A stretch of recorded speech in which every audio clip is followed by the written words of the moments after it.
اللہ اکبر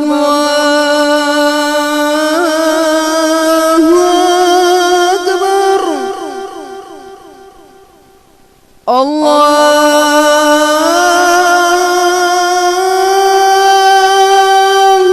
اکبر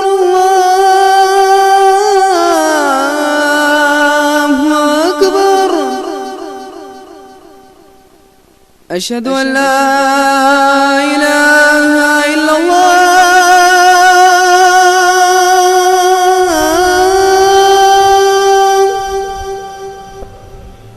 أشهد أن لا إله إلا الله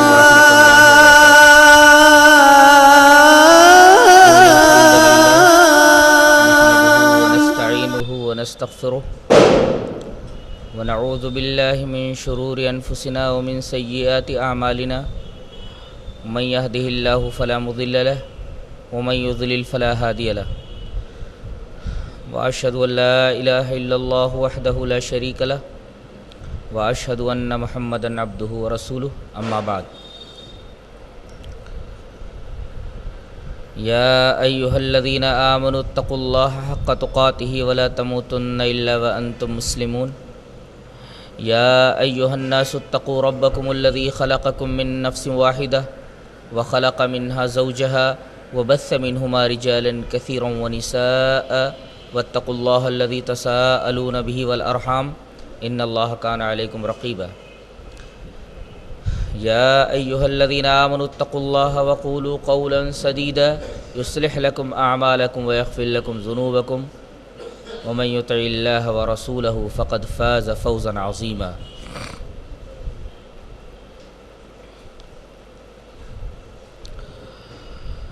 أعوذ بالله من الشيطان الرجيم بسم الله الرحمن الرحيم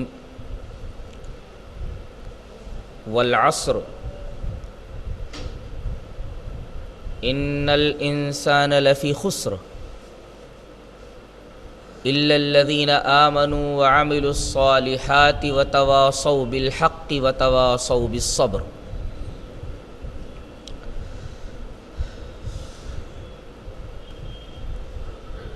حضرات علماء کرام،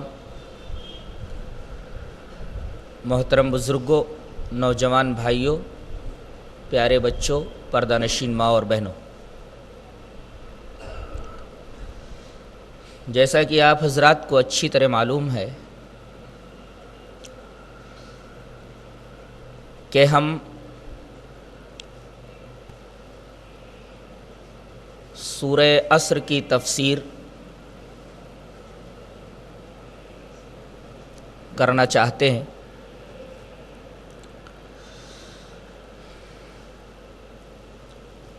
آئیے سب سے پہلے اس سورہ کریمہ کے تعلق سے کچھ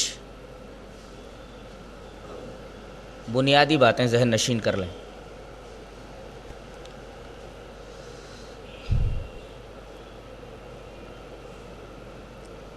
ہم جب اس سورہ کریمہ پر نظر ڈالتے ہیں تو سب سے پہلے ہمیں یہ نظر آتا ہے کہ یہ سورہ کریمہ سہل ممتنع کی ایک اعلیٰ مثال ہے۔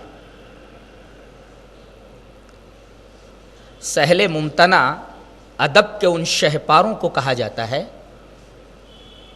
جن میں معانی اور مضامین بہت بلند ہوتے ہیں اور الفاظ بہت ہی سادے اور بڑے ہی آسان ہوتے ہیں۔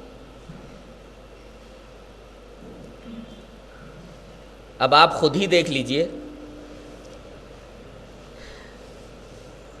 کہ اس میں جتنے بھی الفاظ ہیں کتنے سادے اور آسان ہیں۔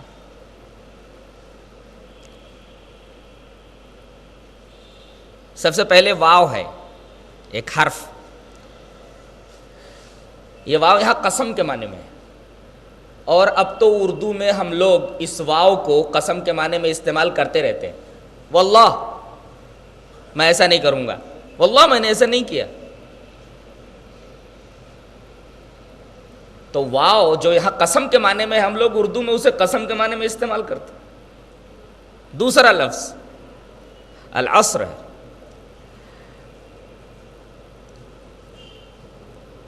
ہماری روز مرہ کی بات چیت میں یہ لفظ برابر آتا رہتا ہے، جیسے وہ ہمارا ہم عصر ہے، عصری تقاضوں کے مطابق ایسا ہونا چاہیے، گویا یہ لفظ بھی ہم برابر استعمال کرتے رہتے ہیں۔ اس کے بعد دیکھیے انا ہے، اسے چھوڑ دیجئے۔ انسان ہے وہ تو ہم بولتے ہی رہتے ہیں، اور اس کے بعد فی ہے، لام زبر لا کو چھوڑ دیجئے، فی لے لیجئے۔ اب فی کا لفظ بھی میں کے معنی میں ہم استعمال کرتے رہتے ہیں، کہتے ہیں ہمارا معافی ضمیر، ہم اپنے معافی ضمیر کو اس طرح ادا کرتے ہیں، تو معافی ضمیر بولتے ہیں نا، معافی ضمیر میں فی ہے کہ نہیں ہے؟ اور معافی ضمیر کا مطلب یہ ہوتا ہے کہ جو کچھ ضمیر میں ہے، جو کچھ دل میں ہے، یہ لفظ بھی ہم استعمال کرتے ہیں۔ اللہ یہ کہ ہم اردو میں استعمال کرتے ہیں۔ آمنو کا مطلب ایمان، وہ بھی ہم استعمال کرتے رہتے ہیں۔ عمل صالح، اس کو بھی ہم اچھی طرح سمجھتے ہیں۔ تواسی وصیت سے، وصیت کا لفظ بھی ہم بولتے رہتے ہیں، اردو میں اس لفظ کو استعمال کرتے رہتے ہیں۔ لفظ حق ہے، اس کو بھی ہم اپنے جملوں میں استعمال کرتے رہتے ہیں، اور صبر کا لفظ بھی برابر ہمارے استعمال میں رہتا ہے۔ ثابت یہ ہوا کہ یہ سورہ کریمہ سہل ممتنع کی ایک اعلیٰ مثال ہے۔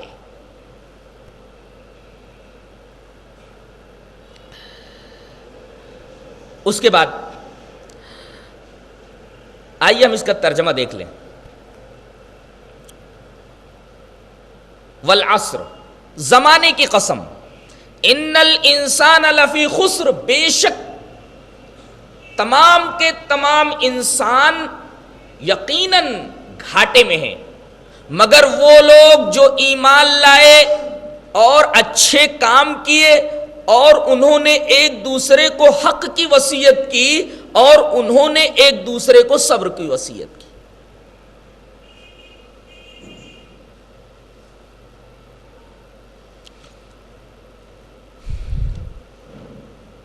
یہ تو اس سورہ کریمہ کا ترجمہ تھا۔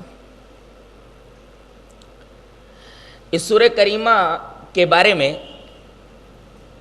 حضرت امام شافعی رحمۃ اللہ علیہ کی طرف ایک قول منسوب ہے، وہ فرماتے ہیں کہ یہ سورہ اتنی عظیم الشان ہے کہ اگر اللہ تبارک و تعالی انسانوں کی ہدایت کے لیے صرف اسی چھوٹی سی سورت کو اتار دیتا اور قرآن کی جو اور 113 سورتیں ہیں ان کو نہ اتارتا، تو لوگوں کی ہدایت کے لیے، جنت میں پہنچانے کے لیے یہی سورت کافی ہو جاتی، جس سے اس سورت کی جامعیت اور اس سورت کی فضیلت کا پتہ چلتا ہے۔ بعض سلف سے یہ منقول ہے کہ جب دو صحابی ملتے تو علیک سلیک کے بعد اس وقت تک جدا نہیں ہوتے تھے جب تک کہ ایک دوسرے کو سورۃ العصر نہ سنا لیں۔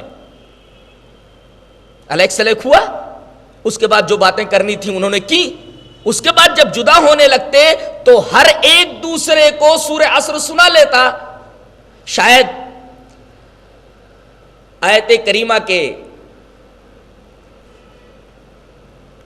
وہ جو تیسری آیت ہے اس پر عمل کرتے ہوئے کہ ایک دوسرے کو حق کی وصیت کرتے ہیں اور ایک دوسرے کو صبر کی وصیت کرتے ہیں۔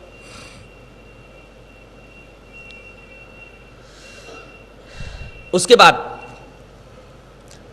ہم یہ دیکھتے ہیں کہ سب سے پہلے اللہ تبارک و تعالی نے قسم کھائی ہے۔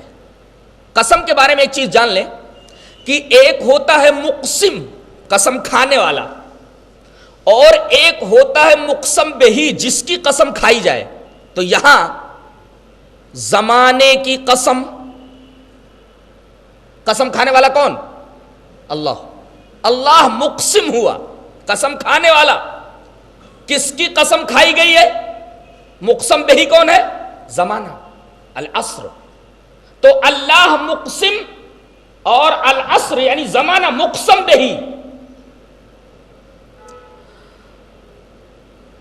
اور اس فعل کو قسم کہتے ہیں۔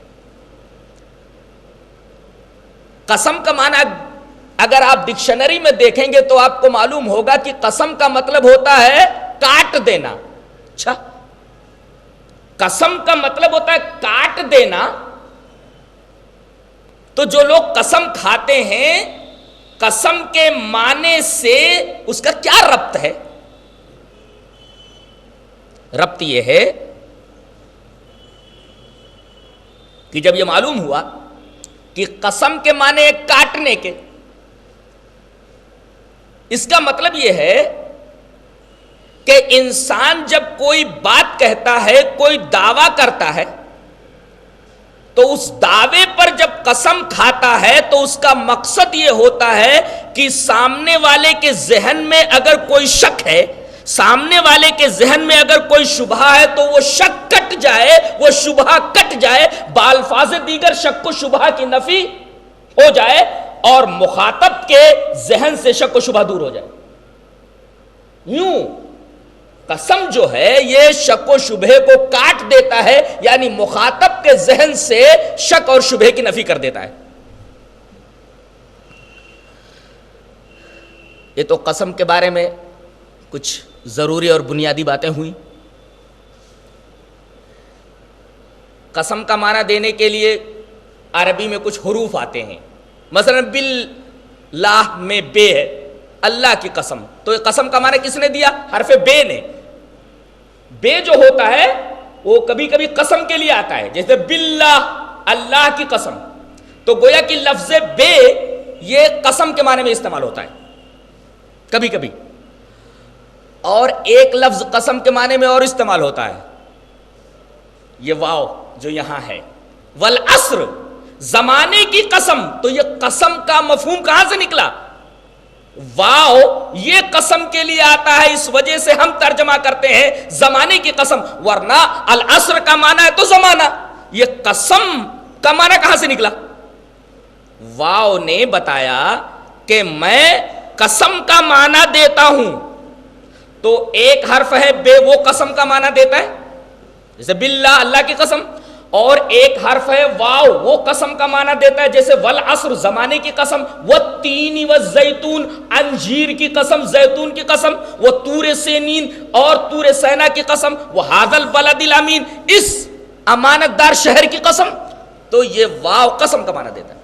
اور ایک حرف اور ہے تے، تے، لمبی تے، گول تے نہیں، لمبی تے، یہ لمبی تے بھی قسم کا معنی دیتی ہے، جیسے حضرت ابراہیم علیہ السلام کے بارے میں اللہ تبارک و تعالیٰ فرماتا ہے کہ وہ فرماتے ہیں تاللہ لاکیدن اصنامکم بعد ان تولوا مدبرین، اللہ کی قسم میں تدبیر کروں گا بتوں کے توڑنے کی جب تم لوگ پیٹ پھیر کر یہاں سے چلے جاؤ گے۔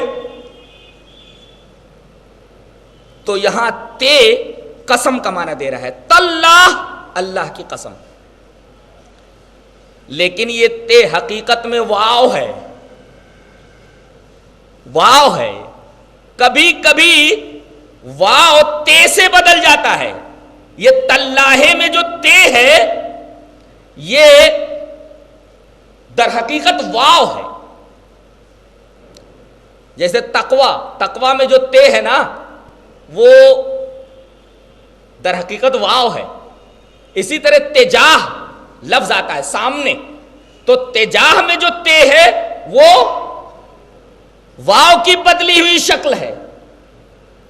ثابت یہ ہوا کہ یہ حروف بے، تے، واو یہ سب قسم کا معنی دینے کے لیے آتے ہیں۔ یہاں قسم کے لیے ایک حرف آیا ہے واو، العصر کے لفظ سے پہلے، اور ترجمہ یہ ہوا والعصر زمانے کی قسم.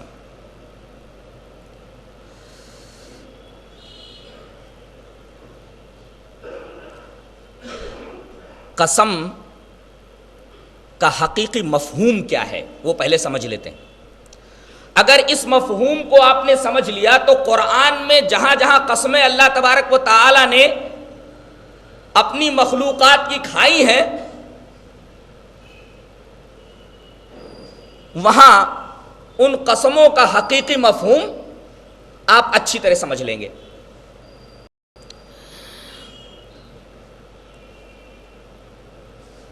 کسی شے کی قسم کا مطلب ہوتا ہے اس شے کو شاہد بنانا، گواہ بنانا، اسے شہادت کے لیے پیش کرنا. جیسے میں یہ کہوں والعصر، زمانے کی قسم. اب میں نے زمانے کی قسم کھائی، گویا میں نے زمانے کو شاہد بنایا ہے، زمانے کو گواہ بنایا ہے کہ زمانہ گواہ ہے اس بات پر. میں نے جو بات کہی ہے، میں نے جو دعویٰ کیا ہے، تو میری اس بات پر گواہ، میری اس بات کی دلیل، میرے اس دعوے پر گواہ، میرے اس دعوے کی دلیل زمانہ ہے. جیسے اللہ تعالیٰ نے یہاں ایک دعویٰ کیا ہے، ان الانسان لفی خسر، بے شک تمام انسان البتہ گھاٹے میں ہے. یہ ایک دعویٰ ہے، ثبوت، دلیل، شاہد. اللہ تبارک و تعالیٰ نے زمانے کی قسم کھائی ہے، گویا زمانے کو شاہد بنایا ہے، زمانے کو دلیل بنایا ہے، زمانے کو گواہ بنایا ہے کہ میں نے جو یہ دعویٰ کیا ہے کہ تمام انسان گھاٹے میں ہے، زمانہ شاہد ہے، زمانہ گواہ ہے، زمانہ اس کی دلیل ہے میرے اس دعوے کی. اگر تمہیں یقین نہ آئے تو زمانے سے پوچھ لو، زمانے کو دیکھ لو. زمانہ اس بات کی شہادت دے گا، زمانہ اس بات کی گواہی دے گا، زمانہ میری اس بات کی دلیل بنے گا، اور دلیل ہے.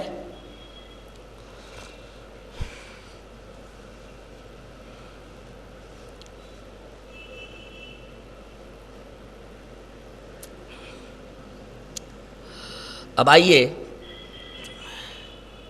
لفظ عصر پر بحث کرتے ہیں. یہ عصر کا مطلب کیا ہوتا ہے؟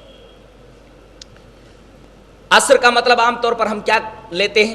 زمانہ. جیسے یہاں ہم کہتے ہیں والعصر، زمانے کی قسم.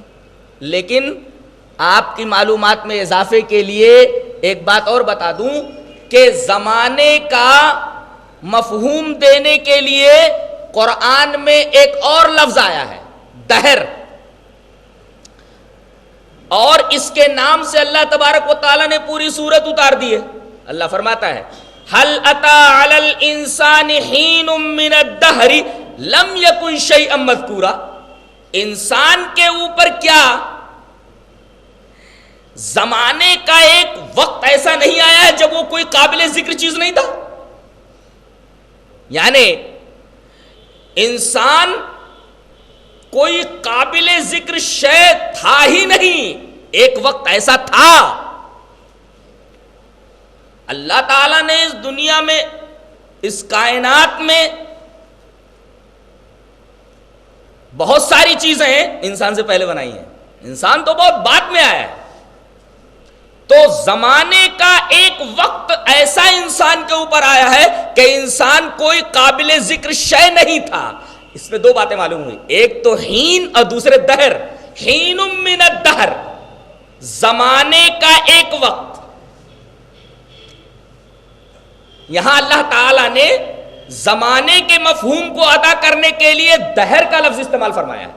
تو عصر مانے بھی زمانہ اور دہر کے مانے بھی زمانہ. دونوں کے درمیان فرق کیا ہے، اس فرق کو بتانے سے پہلے میں دہر کے تعلق سے ایک حدیث آپ حضرات کے گوش گزار کر دوں، جسے حضرت امام بخاری رحمۃ اللہ علیہ بخاری شریف کتاب التفسیر کے اندر سورہ جاسیہ کی ایک آیت وما یہلکونا الا الدہر کی تفسیر میں لائے ہیں.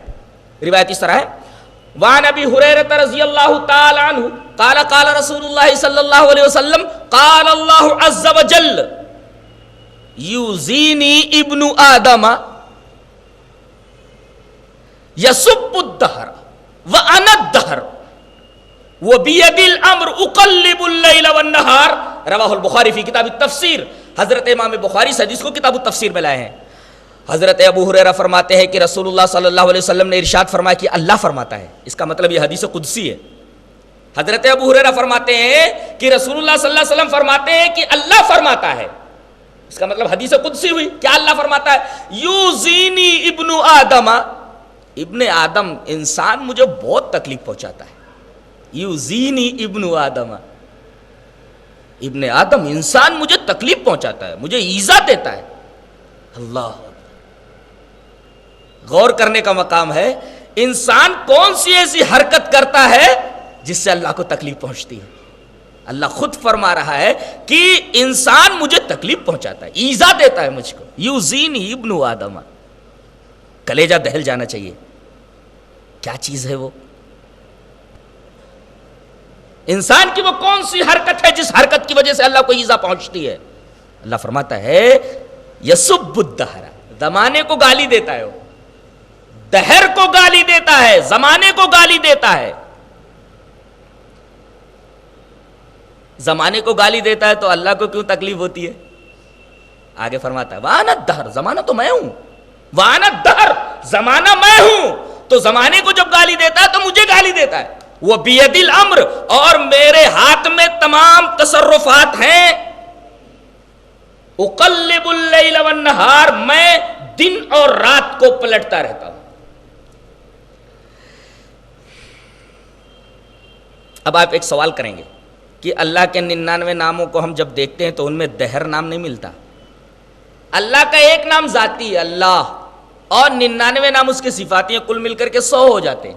ہم جب دیکھتے ہیں کہ اللہ کا ذاتی نام اللہ ہے، بقیہ جو 99 صفات ہمارے سامنے ہیں ان صفات میں سے دہر نام کی تو کوئی صفت اللہ کی نہیں ہے. پھر اللہ نے یہ کیسے کہا وَأَنَا الدَّهْرُ، میں زمانہ ہوں؟ قال العلماء، تو علماء نے اس کا جواب دیا ہے. کیا کہا ہے؟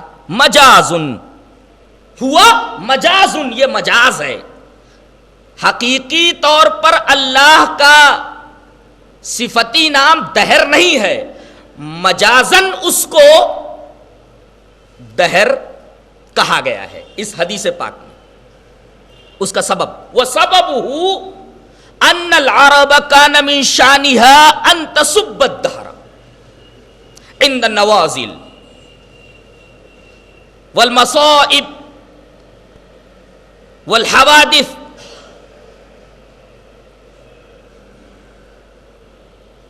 من موت او حرم او تلف مال او غیر ذلك فيقولون یا خیبۃ الدہر.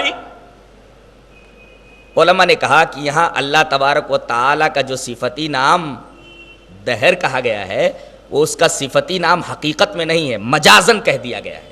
اس کا سبب یہ ہے، سبب بتا رہے ہیں کہ عربوں کی عادت یہ تھی، ان العرب کان من شانہا، عربوں کی عادت یہ تھی کہ جب کوئی مصیبت آتی، کوئی تکلیف پہنچتی، جیسے وہ کسی مرض میں مبتلا ہو گئے، بڑھاپے میں مبتلا ہو گئے، بوڑھے ہو گئے، او تلف مالن، یا مال ضائع ہو گیا، مال تلف ہو گیا، اور غیر ذالک، یا اسی طریقے کی اور کوئی تکلیف پہنچ گئی، تو وہ کہتے تھے یا خیبۃ الدہر، اے زمانے کی ناکامی، یعنی زمانہ ناکام ہو گیا. زمانہ ناکام ہو گیا، زمانہ ناکام ہو گیا. اس کا کیا مطلب؟ مثلا اس موبائل کو ایک انجینئر نے بنایا ہے. اگر میں یہ کہوں کہ اس موبائل کو کس طرح اس انجینئر نے بنایا، اس کا ایک پرزہ برابر نہیں ہے، اس کا شیپ صحیح نہیں ہے،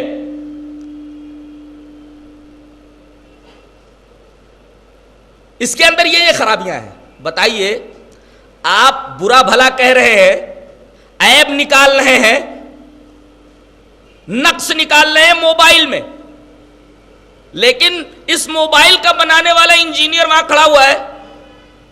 تکلیف کس کو پہنچے گی؟ موبائل کو کہ موبائل بنانے والے کو؟ موبائل بنانے والے کو.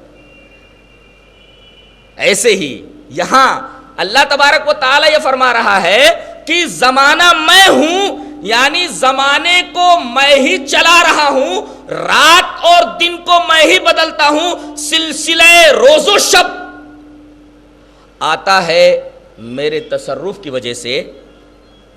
تو اگر کوئی زمانے کو گالی دیتا ہے تو در حقیقت مجھے گالی دیتا ہے۔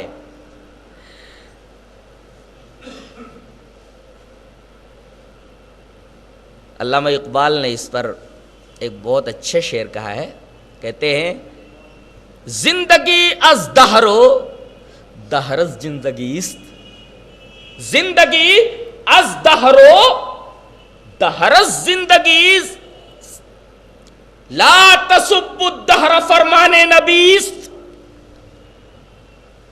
زندگی از دہرو دہرز زندگی است، لا تسب الدہر فرمان نبی است۔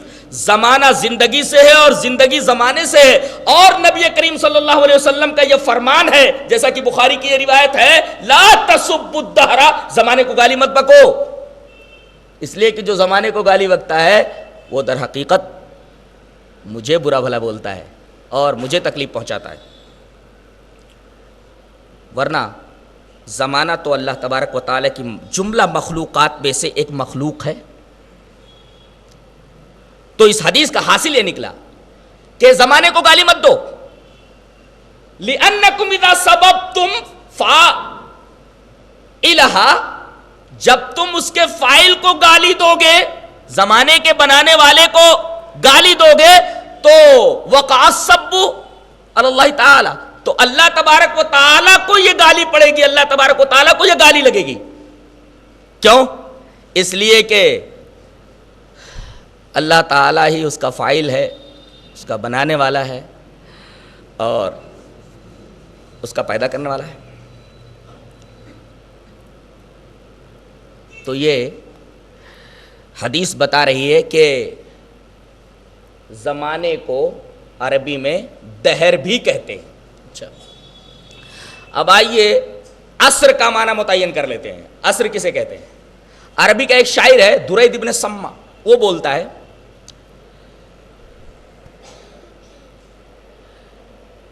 فَإِن لَا تَتْرُكِي أَزْلِي صَفَاحًا فَإِن لَا تَتْرُكِي أَزْلِي صَفَاحًا تَلُمْكِ عَلَيْهِ نَفْسُكِ غَيْرَ عَصْرِي، بولتا ہے اپنی محبوبہ کو مخاطب کر کے کہ اگر تو مجھے بے وقوفی کی وجہ سے، حماقت کی وجہ سے ملامت کرنا مجھے نہیں چھوڑے گی، تو عنقریب تیرا دل تجھے ملامت کرے گا اس کے اوپر، اور اس پر زیادہ زمانہ نہیں گزرے گا۔ غیر عصری، اگر تو بے وقوفی کی وجہ سے مجھے ملامت کرنا نہیں چھوڑے گی تو زیادہ زمانہ نہیں گزرے گا کہ تیرا دل تیرے اوپر اس کی وجہ سے ملامت کرے گا۔ تو غیر عصری، زیادہ زمانہ نہیں گزرے گا۔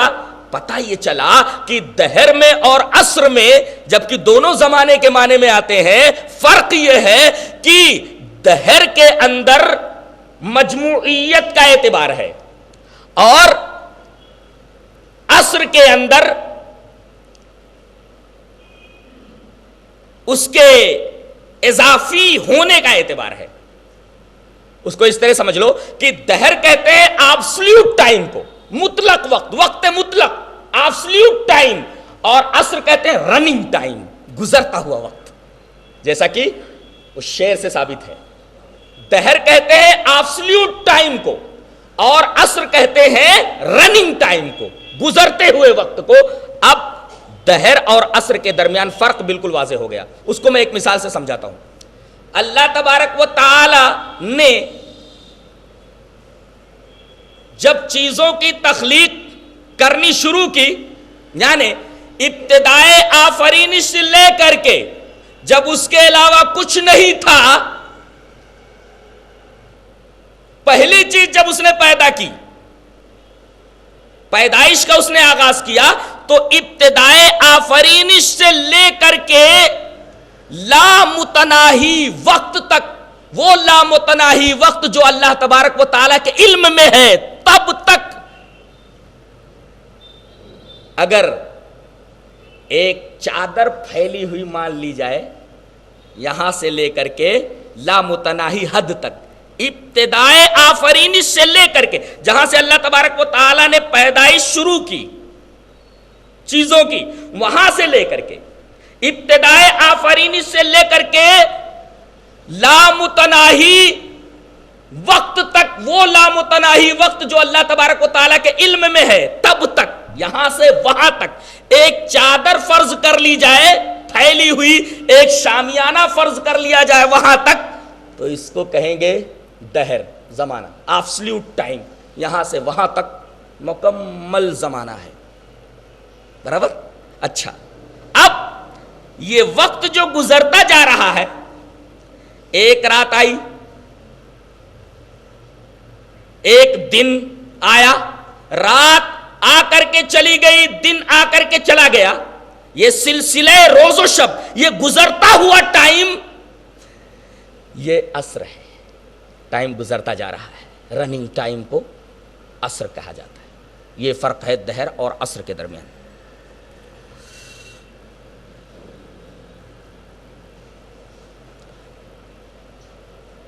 اللہ تعالیٰ نے یہاں گزرتے ہوئے ٹائم کی قسم کھائی ہے. کیوں قسم کھائی ہے اس کی؟ اس حقیقت کو اس وقت تک آپ سمجھ نہیں پائیں گے جب تک کہ اس سے پہلے والی سورت کا جو بنیادی مضمون ہے اس کو نہ سمجھ لیں. اس سے پہلے کون سی سورہ ہے؟ سورۃ العصر سے پہلے کون سی سورہ ہے؟ سورہ تکاثر ہے، الہاکم التکاثر، اس کے بعد یہ سورت ہے. تو اس سورہ عصر کا اس سے پہلے والی جو سورت ہے، سورۃ تکاثر، کیا ربط ہے؟ ربط یہ ہے کہ انسان تکاثر کی خواہش میں نتائج عمل سے غافل ہو جاتا ہے. جیسے کہا گیا الہاکم التکاثر، تم کو تکاثر نے غافل کر دیا، تم اپنی منمانی حرکتیں کرتے رہے، منمانی اعمال کرتے رہے، یہ سوچے سمجھے بغیر کہ میرے کسی بھی فعل کا نتیجہ کیا ہوگا. ہر حرکت تم نے نتائج عمل سے بے خبر ہو کر کے کیا، حتی زرتم المقابر، یہاں تک کہ تم مر کر کے قبروں میں آ گئے. تو تکاثر کی خواہش نے نتائج اعمال سے غافل کر دیا. یہ سورہ تکاثر کا مضمون ہے. تکاثر کسے بولتے ہیں؟ مال کی کثرت، جاہ کی زیادتی، عزت کی زیادتی، زیادہ سے زیادہ مال ملے اس کی خواہش، میری زیادہ سے زیادہ عزت ہو اس کی خواہش، میرا منصب جاہ اعلی درجے کا ہو اس کی خواہش، اور حصول مال، حصول اولاد، حصول عزت، حصول جاہ، حصول اقتدار، حصول منصب کی خواہش اور تمنا، اور اس کی ریس میں ہم یہ بھول گئے کہ ہمیں مرنا ہے اور مرنے کے بعد ہمارے ان عملوں کا کچھ نتیجہ نکلنے والا ہے، اس کی ہم نے پرواہ نہیں کی.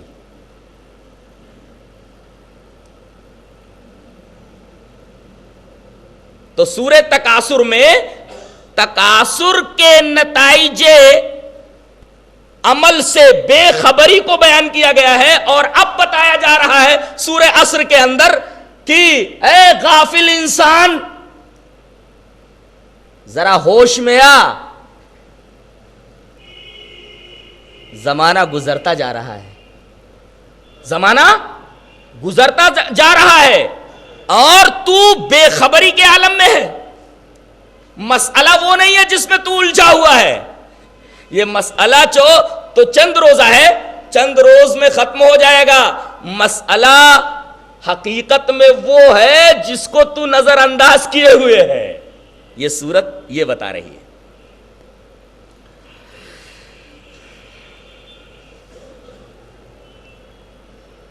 لفظ بڑا حیرت انگیز لایا گیا ہے، عصر. پہلے اس کی اینالیسس کر لیتے ہیں، تب بات اور اچھی طرح واضح ہو جائے گی. عصر کا لفظ عین صاد رے کے مادے آثارا یاسروں سے بنا، معنی نچوڑنا. جیسے اللہ تبارک و تعالیٰ نے سورہ یوسف کے اندر یہ بیان کیا ہے کہ حضرت یوسف علیہ السلام جب جیل کے اندر چلے گئے تو آپ کے ساتھ 2 اور نوجوان بھی جیل میں تھے. وَدَخَلَ مَعَهُ السِّجْنَ فَتَيَانِ 2 نوجوان اور بھی جیل میں گئے حضرت یوسف کے ساتھ.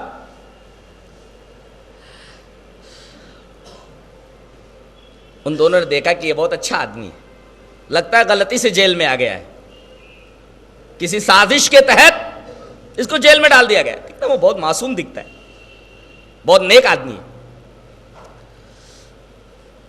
بہرحال دوستی ہو گئی ان دونوں کی حضرت یوسف علیہ السلام سے. ان میں سے دونوں نے ایک ایک خواب دیکھا. ایک خواب کے بارے میں, ایک کے خواب کے بارے میں اللہ تبارک و تعالی نے قرآن حکیم کا یہ جملہ ارشاد فرمایا ہے. وہ آ کر کے بولتا ہے, حضرت آپ تو بہت اچھے آدمی ہیں, میں نے رات میں خواب دیکھا ہے, ذرا اس کی تعبیر بتائیں گے؟ تو دوسرا بولتا ہے میں نے بھی ایک خواب دیکھا ہے, حضرت اس کی تعبیر بتائیں گے؟ کہا کہ اچھا دونوں اپنے اپنے خواب بیان کرو. تو ایک خواب بیان کرتا ہے کیا, انی ارانی آصر خمرا, میں یہ دیکھتا ہوں کہ میں شراب نچوڑ رہا ہوں. آصر خمرا عین صادرے, آصر خمرا, میں شراب نچوڑ رہا ہوں. دوسرے نے کہا کہ میں نے یہ دیکھا کہ سر پر روٹیوں کا خوان ہے اور اس خوان میں جو روٹیاں رکھی ہوئی ہیں اسے پرندے اچک اچک کر کے لے جا رہے ہیں. بہرحال حضرت یوسف علیہ السلام نے ان دونوں کو خواب کی تعبیر بتائی. استدلال یہ کرنا ہے کہ یہاں ایک نے جب خواب اپنا بیان کیا تو کون سا لفظ استعمال کیا؟ آسرو, میں نچوڑتا ہوں کیا؟ خمر, شراب. تو آسارا یاسرو کا مطلب ہوتا ہے نچوڑنا. اب اس معنی کے تناظر میں لفظ عصر کو دیکھیے, عصر کو دیکھیے.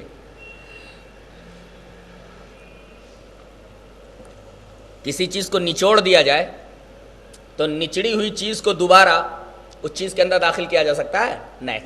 ایک لیمو ہے, اس کو اچھی طرح نچوڑ دیجئے,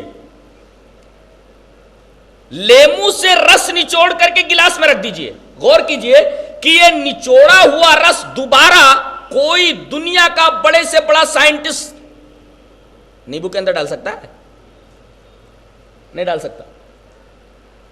گنا ہے, گنے کے اندر رس بھرا ہوا ہوتا ہے, گنے کو نچوڑ دیا جائے مشین کے اندر اور نچوڑنے کے بعد سارا رس باہر نکل آئے تو کیا اس نچوڑے ہوئے گنے کے اندر دوبارہ اس رس کو ڈالا جا سکتا ہے؟ دنیا کا کوئی سائنٹسٹ, دنیا کا کوئی بھی صاحب علم, کسی بھی ٹیکنالوجی کا ماہر ہو, نچوڑے ہوئے رس کو دوبارہ نہ تو لیمو کے اندر ڈال سکتا ہے نہ گنے کے رس کو دوبارہ گنے کے اندر ڈال سکتا ہے. اور عصر معنی نچوڑنا. اللہ یہ فرما رہا ہے, اے میرے بندو تم تو دیکھ ہی رہے ہو نا, بچپن تمہارا گزر گیا, جوان ہو گئے. کیا کسی جوان کا بچپن واپس ہو سکتا ہے؟ نہیں. آدمی بوڑھا ہو گیا تو کیا دوبارہ جوان ہو سکتا ہے؟ قطعاً نہیں.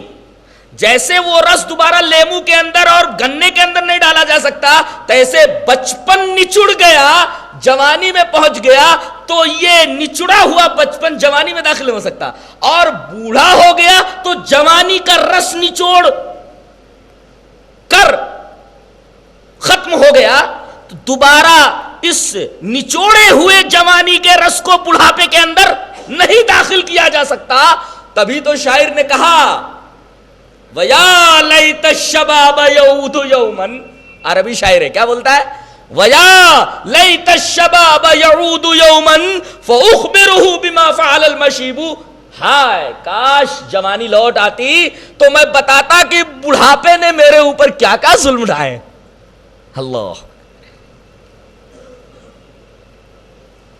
کاش جوانی لوٹ آتی تو میں جوانی کو بتاتا کہ بڑھاپے نے میرے اوپر کیا کیا ظلم ڈھائے ہیں.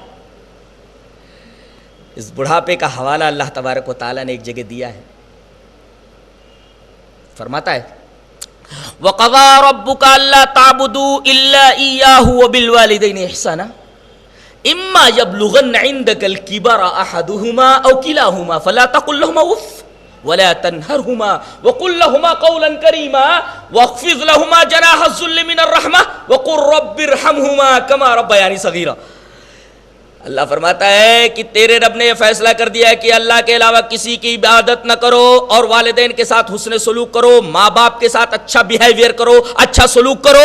اور ایک بات ذہن نشین کر لو کہ دونوں میں سے ایک یا دونوں کے دونوں بڑھاپے کی عمر میں پہنچ جائیں, بوڑھے ہو جائیں, تو دیکھو ان کو اف بھی مت کہنا اور انہیں ڈانٹنا نہیں, بولنا تو بڑے اچھے انداز میں بولنا, قول کریم کے ساتھ بولنا, ان دا ایکسلنٹ مینر بولنا, اور ان کے لیے رحمت سے عاجزی کا بازو بچھائے رکھنا اور ان کے لیے دعا کرتے رہنا کہ اے میرے رب ان کے اوپر رحم فرما, جیسا کہ انہوں نے میرے بچپن کے اندر میری پرورش کی, میرے ساتھ رحمت کے ساتھ پیش آئے. غور کیجئے کہ اللہ تبارک و تعالیٰ نے یہاں ماں باپ کے بڑھاپے کا حوالہ دیا ہے. اور عجیب بات تو یہ ہے کہ سب سے پہلے احدہما کہا ہے, اس کے بعد کلاہما کہا ہے. ان دونوں میں سے ایک مل جائے یا دونوں مل جائیں. سوال یہ ہے کہ پہلے یوں کہنا چاہیے دونوں مل جائیں, اس کے بعد یہ کہتا ان میں سے ایک مل جائے. دل کو تڑپا دینے والی ترکیب ہے یہاں. ذرا غور کرو, بوڑھا ہے بوڑھی ہے دونوں ہیں. بچے اگر تکلیف پہنچاتے ہیں, سیدھے سے کھانا نہیں دیتے, سیدھے سے کپڑا نہیں دیتے, چائے پانی کا خیال نہیں رکھتے, تو جو بچوں کی طرف سے ایذا پہنچتی ہے بڑھاپے کے عالم میں, دونوں اپنا غم ایک دوسرے کو سنا کر کے غم غلط کر لیتے, غم ہلکا کر لیتے. کسی آدمی کو کوئی غم پہنچے اور کوئی قریبی آ کر کے اس کے پاس بیٹھ جائے, اس سے اس کا حال پوچھے, تو یہ اپنا غم بیان کر کے اپنے غم کو ہلکا کر لیتا ہے. غم بیان کر دیتا ہے آدمی تو غم ہلکا ہو جاتا ہے. بوڑھا بوڑھی دونوں زندہ ہے تو اگر بچے ان کے ساتھ برا سلوک کرتے ہیں تو ایک دوسرے سے کہہ کر کے اپنا غم ہلکا کر لیتے ہیں. لیکن احدہما اللہ نے پہلے کہا ہے کہ اگر دونوں میں سے ایک ہی رہ گیا, بوڑھا رہ گیا یا بوڑھی رہ گئی, بتاؤ اگر بچے ستائیں تو یہ اپنا غم کس سے بیان کرنے کے لیے جائے گا؟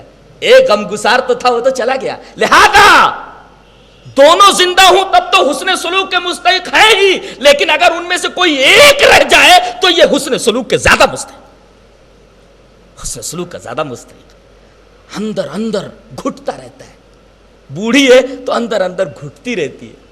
کس سے کہے اپنا غم, کس سے بیان کرے, کس سے اپنا غم بیان کر کے اپنے دل کا بوجھ ہلکا کرے.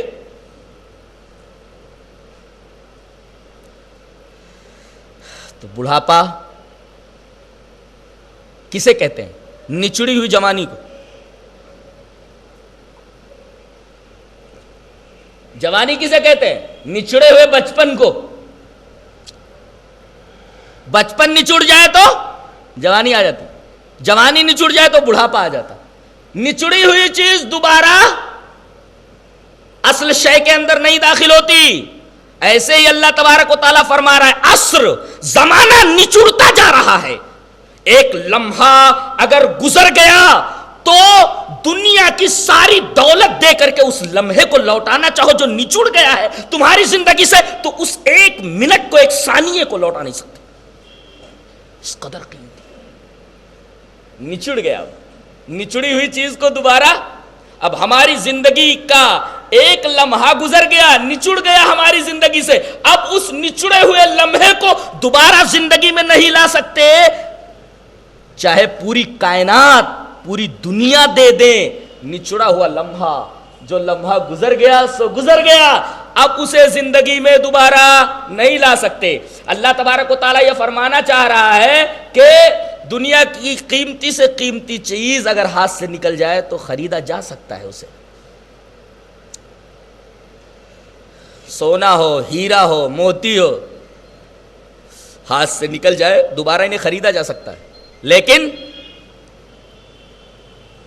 زندگی سے جو لمحہ چلا گیا، جو لمحہ گزر گیا، کوئی بھی قیمت دے کر کے اپنی زندگی کے اندر اس لمحے کو واپس نہیں کر سکتے۔ اللہ فرما رہا ہے کہ یہی تو تمہارا اصل سرمایہ ہے، یہی تو اصل پونجی ہے تمہاری، اور اس قدر قیمتی ہے، یہ اتنا بڑا خزانہ ہے۔ ارے بے وقوف بندے، بے وقوف انسان، اتنی قیمتی چیز، اتنے عجیب و غریب خزانے کی تو قدر نہیں کر پا رہا، جو اگر زندگی سے چلا جائے تو دوبارہ تو خرید نہیں سکتا۔ پوری دنیا کی دولت دے کر کے، ایک لمحہ زندگی سے نکل گیا تو اسے پوری دنیا کی دولت دے کر کے نہیں خرید سکتا۔ اس قدر قیمتی خزانہ تیرے پاس ہے، اور تو ہے کہ اسے ایک بے فائدہ چیز میں لگا رہا ہے۔ اب آپ ایک سوال کر سکتے ہیں کہ دنیا کی جتنی بھی چیزیں ہیں اس کو آپ بے فائدہ کیوں کہہ رہے ہیں؟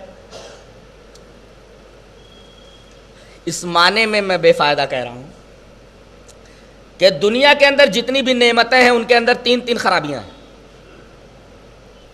تین خرابیاں ہیں، اور عجیب بات تو یہ ہے کہ یہی نعمتیں جو جنت میں ہیں ان کے اندر یہ تین خرابیاں نہیں ہیں۔ دنیا کے اندر جتنی نعمتیں ان کے اندر تین خرابیاں، جنت کے اندر جتنی نعمتیں ہیں ان کے اندر تین خوبیاں، کہ خرابیاں وہاں نہیں، خرابیوں کا گزر نہیں، نقائص کا گزر نہیں، عیوب کا گزر نہیں۔ دنیا کی تمام نعمتوں کے اندر تین خرابیاں کون کون سی ہیں؟ تین عیب کون کون سے ہیں؟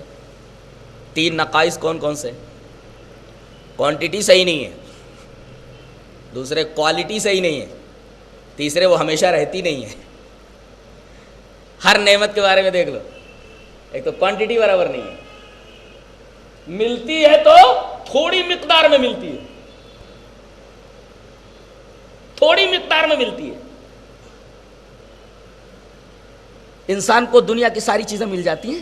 نہیں ملتی، بہت تھوڑی دنیا ملتی ہے، پوری دنیا نہیں ملتی۔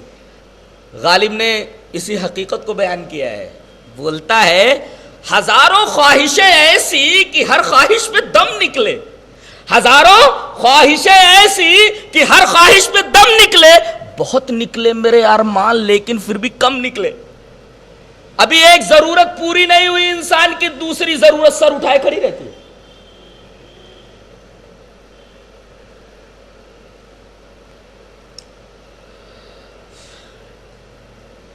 شادی کر لی، اب ضرورت ہے کہ بیٹا ہو جائے، بیٹا ہو گیا۔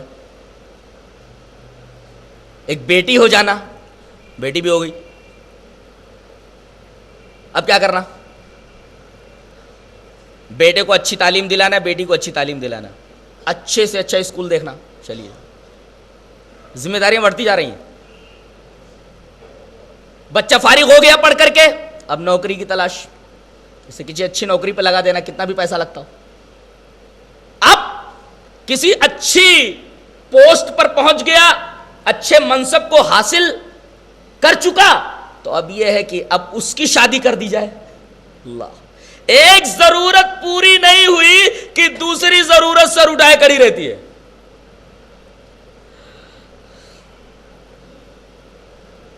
عورت کبھی بہو رہتی ہے، کبھی ساس رہتی ہے، دونوں کو سکون نہیں۔ ایک ساس کہنے لگی جب تک میں بہو تھی تب تک ساس اچھی نہیں ملی، اور جب اب ساس بنی ہوں تو بہو اچھی نہیں ملی ہے۔ سکون نہیں کسی کو۔ ہزاروں خواہشیں ایسی کہ ہر خواہش پہ دم نکلے، بہت نکلے میرے ارمان لیکن پھر بھی کم نکلے۔ جو چیز ملتی ہے کوانٹٹی میں بہت کم ملتی ہے، اور دوسرے کوالٹی صحیح نہیں رہتی۔ کیسے خوبصورت لڑکوں کو کیسی بیکار قسم کی لڑکیاں مل جاتی ہیں، کالی پیلی لال نیلی۔ اب دیکھتا ہے اپنی بیوی کو، پھر دوسری خوبصورت لڑکی کو دیکھتا ہے، غلط ہو گیا تو غلط ہو گیا. کوالٹی صحیح نہیں ہے, ملی ایک, وہ بھی کوالٹی صحیح نہیں ہے. تمنا کیا ہے؟ بہت ساری عورتیں مل جائیں. کہاں ملنے والی؟ کرنا بھی چاہے تو 4 سے زیادہ کی اجازت نہیں ہے. ملی تو کوانٹٹی میں کم ملی نعمت, اور ملی بھی تو کوالٹی صحیح نہیں. بعض عورتیں جھاڑو سے مارتی ہیں شوہروں کو, دے دے مارتی, کوالٹی صحیح نہیں ہے. اور تیسرے, جو نعمت ملتی ہے وہ ہمیشہ نہیں رہتی, ختم ہو جاتی ہے. انجینئر بن گیا, محنت کرنے کے بعد ڈاکٹر بن گیا, مرنے کے ساتھ انجینئرنگ یہیں رہ گئی, ڈاکٹری یہیں رہ گئی. آگے کیا گیا؟ اس کا اچھا عمل, اس کا برا عمل, وہ گیا آگے, سب کچھ یہیں دھرا رہ گیا. جو نعمت ملی وہ ابدی نہیں ملی. اللہ تبارک تعالیٰ فرماتا ہے میری جنت میں آ جاؤ. زمانے کے ایک ایک لمحے کو کام میں لے لو, اس لیے کہ تم اگر ایک ایک لمحے کی قدر نہیں کرو گے تو خسارے میں رہو گے. اس لیے کہ اگر تمہیں دنیا مل بھی جائے تو کیا ملے گی؟ کوالٹی صحیح نہیں, کوانٹٹی صحیح نہیں, ابدیت نہیں. تمہیں دنیا مل بھی جائے تب بھی تم خسارے میں ہو. جی کامیابی کیسے ملے گی؟ کامیابی کی شرطوں پر کل بحث ہوگی. اور اگر کامیاب ہو گئے تو نعمتیں کیسی دیں گے؟ جو ان تینوں عیوب سے خالی ہو. اللہ تعالیٰ سورہ محمد میں ارشاد فرماتا ہے, دیکھو کوالٹی دیکھو, کوانٹٹی دیکھو, ابدیت دیکھو. مثل الجنت التي اعد المتقون فيها انہار من ماء غیر آسن وانہار من لبن لم يتغیر طعمه وانہار من خمر لذة للشاربین وانہار من عسل مصفى. اللہ تبارک و تعالیٰ جنت کی نعمتوں کے بارے میں فرما رہا ہے. دنیا کی تمام نعمتوں کے اندر تین عیوب, ہماری جنت کی تمام نعمتوں کے اندر یہ عیوب نہیں, یہ نقائص نہیں, یہ خرابیاں نہیں, تین خوبیاں ہیں. کیا تم ترستے ہو کہ پانی مل جائے ذرا ایک گلاس پیور, پانی بھرپور رہے, کہاں ملتا ہے؟ کہاں ملتا ہے؟ کوانٹٹی صحیح رہتی ہے پانی کی. اللہ فرما رہا ہے ہماری جنت کے اندر آ جاؤ, فیہا انہار من ماء, پانی کی نہر نہیں, پانی کی نہریں, نہر کی جمع ہے, وہ نہر کی جمع انہار, پانی کی نہریں. پانی کبھی ختم نہیں ہوگا. اور یہ تو ہے کوانٹٹی, نہر نہیں, نہریں پانی. کوالٹی دیکھنا چاہو گے؟ غیر آسن, کوالٹی بتائیے کہ پانی کبھی خراب نہیں ہوگا, سڑے گا نہیں. پانی اسٹور کر کے ٹانکی میں رکھ لو, 4 مہینہ رہنے دو, کیڑے پڑ جائیں گے, نہ نہانے کے قابل رہے گا اور نہ پینے کے قابل رہے گا. پیو گے تو طرح طرح کی بیماریوں میں مبتلا ہو جاؤ گے. قرآن کہہ رہا ہے من ماء غیر آسن, ایک تو پانی کی نہر ہے, یہ کوانٹٹی, اور غیر آسن کبھی خراب نہیں ہوگا میری جنت کی نہروں کا پانی, یہ ہے کوالٹی. اچھا, وانہار من لبن, ایک گلاس پیور دودھ کے لیے تم ترستے ہو, میری جنت کے اندر آ جاؤ. وانہار من لبن, دودھ کی نہریں, ایک نہر نہیں, دودھ کی نہریں. اللہ اکبر. پانی کی نہریں تو دیکھی ہوں گی آپ نے, دودھ کی نہریں ہوں گی. کیسی جنت ہوگی, اللہ اللہ اللہ اللہ, کیسی جنت ہوگی. دودھ بہ رہا ہے نہروں کے. وانہار من لبن, دودھ کی نہر نہیں, دودھ کی نہریں. ایک گلاس پیور دودھ کے لیے تم ترستے ہو, نہیں ملتا تم کو, آؤ کوانٹٹی دیتے ہیں دودھ کی, تمہیں نہریں دیتے ہیں دودھ کی. وانہار من لبن. اچھا کوالٹی کیا ہے؟ دودھ کو رکھ دو ذرا 10 دن تھیلی کے اندر یا کسی جگہ اسٹور کر کے, اس دودھ کا کیا حال ہوتا ہے وہ دیکھ لینا, سڑ جاتا, گندا ہو جاتا. اللہ پاک فرما رہا ہے میروں کے اندر جو دودھ بہ رہا ہے, لم یتغیر طعمہ, جیسے جیسے زمانہ گزرتا جاتا ہے تمہارا دودھ خراب ہوتا جاتا ہے, لیکن ہماری جنت کے اندر ایسا نہیں ہوگا. لم یتغیر طعمہ, کبھی بھی ابد تک کبھی بھی دودھ کا ذائقہ خراب نہیں ہوگا. یہ ہے کوالٹی. اور وانہار من خمر, ایک بوتل شراب کے لیے کتنا پیسہ لگانا پڑتا ہے تم کو. کسی کو بہترین وائن نہیں ملتی تو ٹھرا پیتا ہے. کیا پیتا ہے؟ ٹھرا. کہتا ہے کہ اخبار کی ہیڈنگ بولتا ہے 12 آدمی زہریلی شراب پی کر مر گئے. یہ کون سی شراب تھی؟ یہ وہی ٹھرا تھی, ہینڈ میڈ جو ہاتھ سے بنا لیتے. اللہ فرما رہا ہے ایک بوتل شراب کے لیے تم ترستے ہو, پیسے لگاتے ہو, آؤ ہماری جنت کے اندر. وانہار من خمر, شراب کی بھی نہریں ہیں, نہر نہیں نہر ہے. کیا منظر ہوگا, سب پانی کی نہریں بہ رہی ہیں, دودھ کی نہریں بہ رہی ہیں, شراب کی نہریں بہ رہی ہیں. اور کوالٹی, یہ تو کوانٹٹی ہے نہریں شراب کی, اور کوالٹی لذت للشاربین. کہتے ہیں جب کوئی آدمی شراب پیتا ہے تو اسے پہلے کڑوی لگتی ہے پھر منہ بناتا ہے. جو پیے وہ جانے میں تو ایسے ہی بتا رہا ہوں, سنی سنائی بات کہہ رہا ہوں کہ جب آدمی جو ہے پیتا ہے تو منہ بناتا ہے, پہلے شروع میں کڑوی لگتی ہے.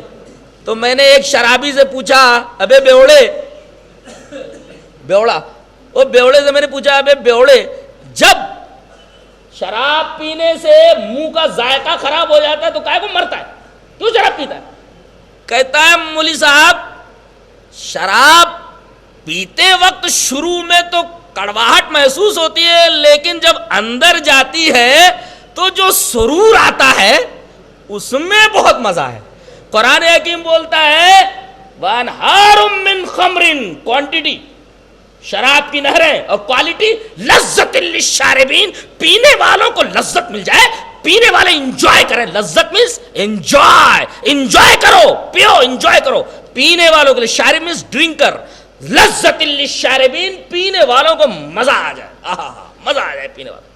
کیا بات ہے, کیا انداز ہے گفتگو کا, کیا اسٹائل آف ٹاکنگ ہے. کوالٹی بتائے گی, کوانٹٹی بتائے گی. پانی کی نہریں ذائقہ خراب نہیں ہوگا, دودھ کی نہریں ذائقہ خراب نہیں ہوگا, شراب کی نہریں پینے والوں کو مزہ آ جائے, کوالٹی. وانہار من عسل مصفی, حکیم بولتے ہیں یہ دوا شہد کے ساتھ کھا لینا, پیور شہد لینا. اب پیور شہد کہاں سے تلاش کرنا, پیور شہد کہاں سے لانا؟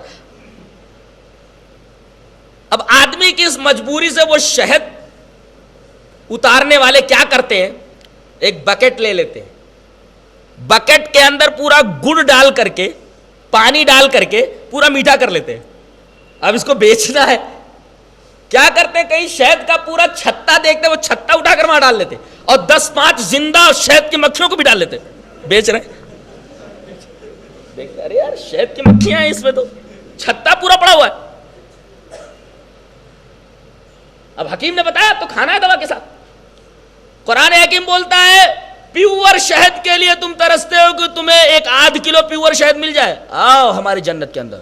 وانہار من عسل, شہد کی نہریں, نہر نہیں شہد کی نہریں. یہ تو ہے کوانٹٹی. کوالٹی مصفی, بالکل صاف, جس کے پیور کہتے ہیں. مصفی کا ترجمہ کیا ہوگا؟ پیور, خالص.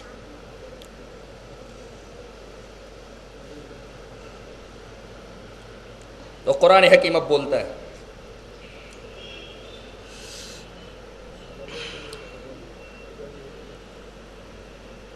کہتا ہے کہ دنیا کے اندر اگر تم لوگ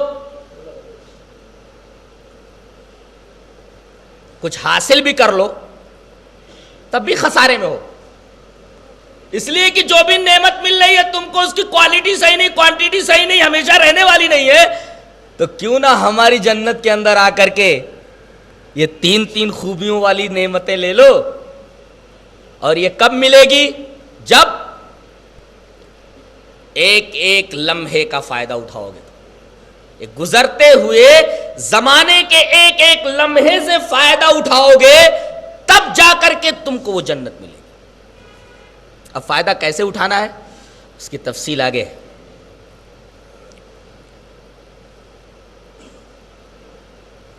یہ تو عصر پر بحث تھی.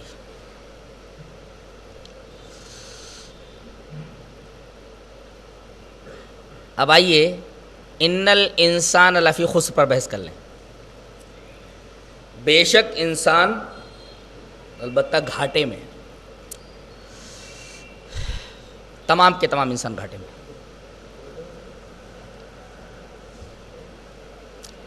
انسان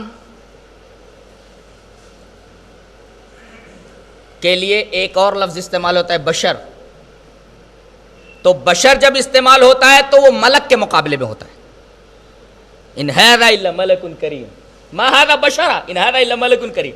بشر جو ہوتا ہے یہ ملک کے مقابلے میں آتا ہے, فرشتے کے مقابلے میں. اور ایک ہے انس کا لفظ, انسان کے لیے آتا ہے, وہ جن کے مقابلے میں. یا معاشر الجن والانس. انسان کو انسان اس وجہ سے کہا جاتا ہے, تفسیر و غریب القرآن میں ہے کہ حضرت ابن مسعود رضی اللہ تعالیٰ نے اس کی تفسیر کی ہے. وان ابن مسعود رضی اللہ تعالی عنہ سمی آدم لأنہ اخذ من ادیم الارض. انسان کو آدم بھی کہا جاتا ہے, اس کا یہ مطلب ہے کہ ساری سطح زمین سے اس کی مٹی لی گئی, اس سے بنایا گیا اس کو, اس وجہ سے اس کو آدم بولا جاتا ہے. رہا انسان کا مطلب تو حضرت ابن عباس رضی اللہ تعالیٰ عنہما سے مروی ہے, وان ابن عباس رضی اللہ تعالیٰ عنہما انہو قال انما سمی انسانا لانہ اعہد الیہ فنسی. انسان کو انسان اس وجہ سے کہا جاتا ہے کہ اللہ نے اس سے ایک عہد لیا تھا, وہ عہد بھول گیا. کیا عہد تھا؟ اس درخت کے قریب نہ جانا. جنت کی تمام نعمتیں برتنے کی اجازت ہے مگر اس درخت کے قریب نہ جانا. اور شیطان بہکا کر کے اسی درخت کے قریب لے گیا. تو اللہ نے اس سے ایک عہد لیا تھا اور وہ عہد بھول گیا. تو نسیان سے انسان بنا ہے کہ جیسے اللہ نے آدم سے ایک عہد لیا وہ بھول گیا, تو نسیان کے معنی بھولنا, اسی سے انسان ہے جس کی سرشت میں بھولنا داخل ہے. اس وجہ سے اس کو انسان کہا جاتا ہے.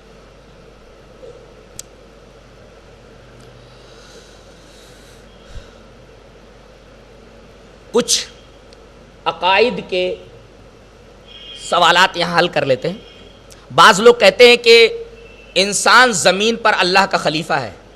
یہ عقیدہ صحیح نہیں ہے.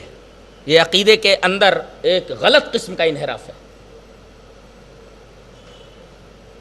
انسان خلیفۃ اللہ نہیں ہے. خلیفہ کسے بولتے؟ جانشین. جیسے رسول اللہ صلی اللہ علیہ وسلم اس دنیا سے چلے گئے, آپ کو موت آ گئی, تو آپ کا خلیفہ کون بنے؟ حضرت ابو بکر. گویا کہ خلیفہ کون بنتا ہے جب اصل نہ رہے؟ تو خلیفۃ اللہ کہنے کا مطلب یہی ہوا نا کہ اللہ نہ رہے اس کے بعد انسان ہوا. یہ عقیدہ کا انحراف ہے. انسان اللہ کا خلیفہ نہیں ہے, خلیفۃ اللہ نہیں ہے, بلکہ خلیفہ انسان کو اس وجہ سے کہا گیا ہے کہ وہ جنوں کا خلیفہ ہے, جنوں کے بعد آیا ہے, جنوں کا جانشین ہے. انسان کے بارے میں خلیفۃ اللہ ہونے کا جو عقیدہ ہے اس کی میں نے تردید کی. اس کے بعد عقیدے کا ایک اور انحراف ذہن میں رکھیں کہ انسان کے بارے میں کہا جاتا ہے کہ یہ اشرف المخلوقات ہے. عام طور پر ہر آدمی بولتا ہے, یہاں تک کہ اہل حدیث بھی بولتے ہیں کہ انسان اشرف المخلوقات ہے. اور کم پڑھے لکھے اور بے پڑھے لکھے لوگ تو چھوڑیے, بڑے بڑے علماء, مولانا محمد میمن صاحب جونا گڑھی رحمت اللہ علیہ کے ترجمہ قرآن کے شارح مولانا صلاح الدین یوسف صاحب, ہر مسجد کے اندر اس ترجمہ قرآن کی شرح موجود ہے, ہر گھر کے اندر, ہر مسجد کے اندر موجود ہے. بہت زبردست عالم ہے. وہ بھی اس انحراف سے بچ نہیں سکے.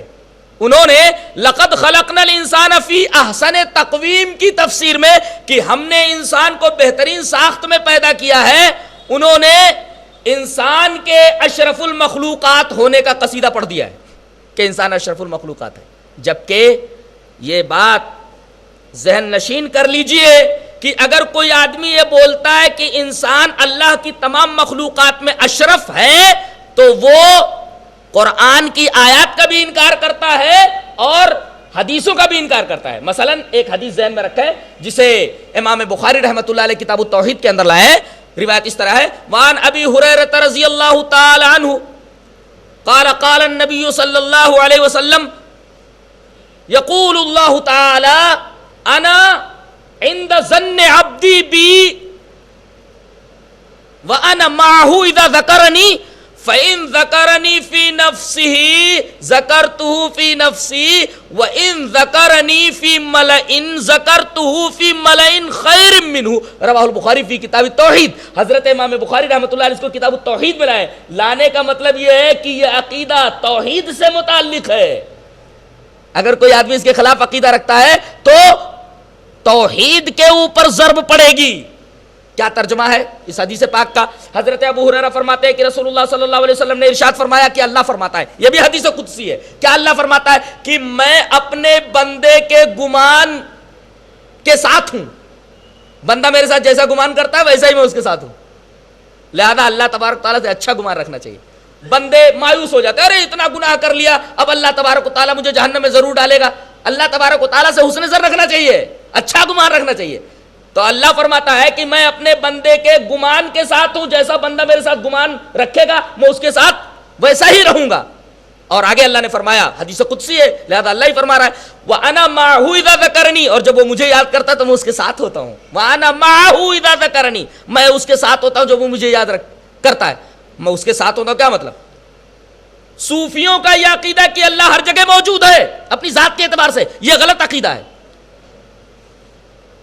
ابھی پوچھا جائے کہ اللہ کہاں ہے، بولتے ہر جگہ موجود ہے. ہر جگہ موجود نہیں ہے. اللہ فرماتا ہے الرحمن علی العرش استوى، اللہ عرش پر مستوی ہے، اپنی ذات کے اعتبار سے عرش پر مستوی ہے. ہر جگہ موجود کیسے ہے؟ اپنے علم کے اعتبار سے، اپنے تصرف کے اعتبار سے، اپنی تدبیر کے اعتبار سے، اپنے علم کے اعتبار سے. لیکن ذات کے اعتبار سے عرش پر مستوی ہے تو میں اس کے ساتھ ہوں. کیا مطلب؟ میں اس کے بارے میں علم رکھتا ہوں، علم کے اعتبار سے اس کے ساتھ ہوں. صوفیوں کی طرح نہیں کہ وہ یہ عقیدہ رکھتے کہ اللہ ہر جگہ موجود ہے. وَأَنَا مَعَهُ کا مطلب علم کے اعتبار سے میں اس کے ساتھ ہوں جب وہ مجھے یاد کرتا ہے. وَأَنَا مَعَهُ إِذَا ذَكَرَنِي، میں اس کے ساتھ ہوں جب وہ مجھے یاد کرتا ہے. فَإِن ذَكَرَنِي فِي نَفْسِهِ، اگر وہ مجھے اپنے دل میں یاد کرتا ہے تو ذَكَرْتُهُ فِي نَفْسِي، اللہ فرماتا ہے جب میرا بندہ مجھے اپنے دل میں یاد کرتا ہے تو میں اسے اپنے دل میں یاد کرتا ہوں. اچھا، وَإِن ذَكَرَنِي فِي مَلَئٍ، اگر وہ لوگوں کے درمیان مجھے یاد کرتا ہے، لوگوں میں یاد کرتا ہے، اکیلے میں یاد کرتا ہے تو میں اکیلے میں اس کو یاد کرتا ہوں. اور اگر وہ بہت سارے لوگوں کے درمیان مجھے یاد کرتا ہے وَإِن ذَكَرَنِي فِي مَلَئٍ ذَكَرْتُهُ فِي مَلَئٍ خَيْرٍ مِّنْهُ، تو میں اس کو یاد کرتا ہوں ایسی جماعت میں جو اس سے بہتر ہوتی ہے. حدیث بتا رہی ہے کہ ملائکہ یہ انسانوں سے افضل ہے. حدیث بتا رہی ہے، عقیدہ ہے اور توحید سے متعلق ہے کہ انسانوں سے اشرف، انسانوں سے افضل، انسانوں سے مرتبے میں بڑھے ہوئے فرشتے ہیں. یہ حدیث بتا رہی ہے. اب کوئی آدمی یہ عقیدہ رکھے کہ انسان اشرف المخلوقات ہے، فرشتوں سے بھی وہ قدر میں، شرف میں، عزت میں، مرتبے میں، کرامت میں بڑھا ہوا ہے تو غلط عقیدہ رکھتا ہے. یہ حدیث پاک بتا رہی ہے. اللہ فرما رہا ہے اگر وہ لوگوں کے درمیان یاد رکھتا ہے تو میں اس کو یاد کرتا ہوں ایسے لوگوں کے درمیان، ایسی شخصیتوں کے درمیان جو اس سے بہتر ہیں، یعنی ملائکہ کے درمیان. تو ملائکہ کا اشرف ہونا اس حدیث پاک سے معلوم ہوا. اچھا، تو ثابت یہ ہوا کہ انسان اشرف المخلوقات نہیں ہے، ملائکہ اشرف المخلوقات. رہا مسئلہ انسانوں کے درمیان اشرف ہونے کا تو اس کے بارے میں قرآن نے کہہ دیا کہ ان اکرمکم عند اللہ اتقاکم، جو انسان سب سے زیادہ تقوی والا ہوگا وہ مرتبے میں سب سے بڑا ہوگا. جی، یہ عقیدہ رکھنا ہے. انسان کے بارے میں یہ ایک دوسرا نقطہ ذہن نشین کرنا ضروری ہے.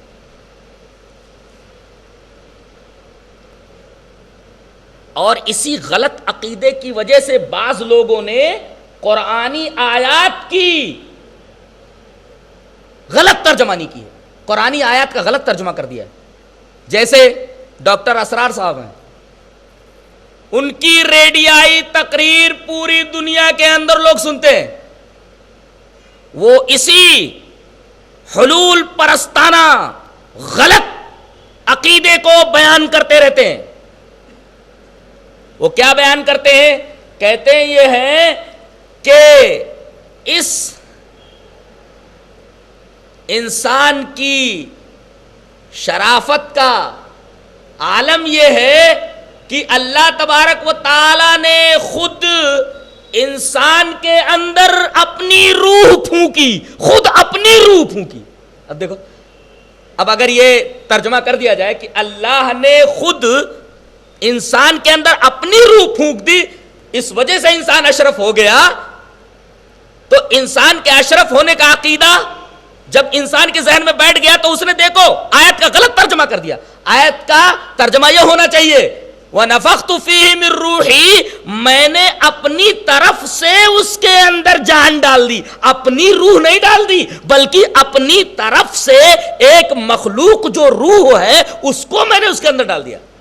دیکھیں، ایک عقیدہ انسان کا بنا اور اس عقیدے کو ثابت کرنے کے لیے اس نے آیت کا غلط ترجمہ کر دیا، جیسا کہ ڈاکٹر اسرار نے کیا. اسی طریقے سے امین احسن اصلاحی، ان کی کتاب تدبر قرآن ہے، تدبر قرآن کے اندر وہ روح انسانی کو نور یزدانی سے تعبیر کرتے ہیں. ایک ڈیوائن اسپارک بولتے ہیں اس کو، ڈیوائن اسپارک، یعنی روح انسانی، انسان کے جسم میں جو روح ہے وہ ڈیوائن اسپارک ہے اور نور یزدانی ہے. یہ عقیدہ بھی غلط عقیدہ ہے. یہ صراط مستقیم سے ایک انتہائی خطرناک انحراف ہے، خطرناک انحراف.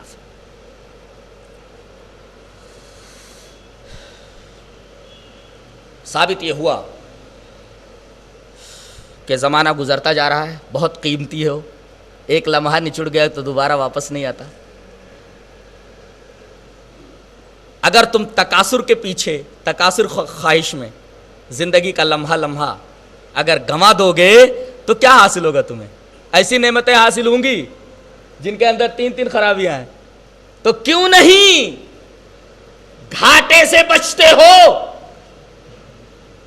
گھاٹے سے بچنے کا کیا طریقہ ہے؟ ایک ایک لمحے کو کام میں لے لو. اب ایک ایک لمحے کو کیسے کام میں لوگے، کیا کرنا ہے؟ ایک ایک لمحے کے اندر انشاءاللہ ایمان اور عمل صالح کے اوپر کل بحث ہوگی. اللہ ہمیں نیک عمل اور اچھی سمجھ کی توفیق عطا فرمائے. وآخر دعوانا الحمدللہ رب العالمین.